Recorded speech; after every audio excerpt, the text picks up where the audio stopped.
नमस्कार, आप देख रहे हैं द हिंद 24 न्यूज और मैं हूं आपके साथ साक्षी।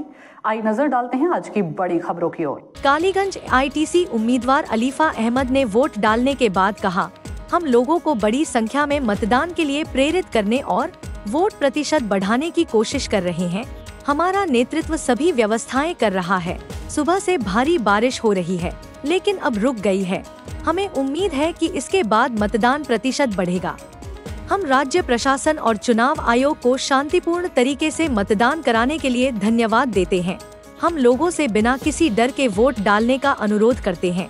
यह हमारी गलती नहीं है कि भाजपा अधिकतम बूथों पर अपने एजेंट नहीं उतार पाई। वे संगठन को मजबूत करने के लिए काम कर सकते थे, जैसा कि हमने किया है, और सभी बूथों पर एजेंट सुनिश्चित किए हैं। এই ওয়েদারের জন্য এখন ভোট শতাংশ কম পড়ছে, আপনি আপনাদের কালীগঞ্জবাসীর জন্য কি বলতে চান? মানুষের কাছে আমার বার্তা খুবই স্পষ্ট।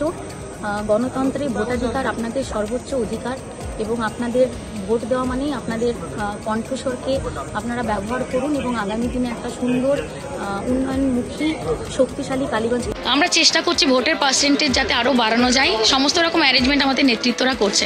বৃষ্টি সকাল থেকে প্রচুর বৃষ্টি হয়েছে, এরপরে ভোটের পার্সেন্টেজ বাড়বে। দেখুন, আমি আমার প্রশাসনকে, নির্বাচন কমিশনকে ধন্যবাদ জানাই। এখন পর্যন্ত ভোট খুব ভালোভাবে সুস্থভাবে মানুষ দিতে পারছে। সবার কাছে আমার বার্তা যে আপনারা নির্ভয়ে নিঃসংকোচে আপনাদের সবথেকে বড় অধিকার সংবিধানের। देखते रहिए द हिंद 24 न्यूज।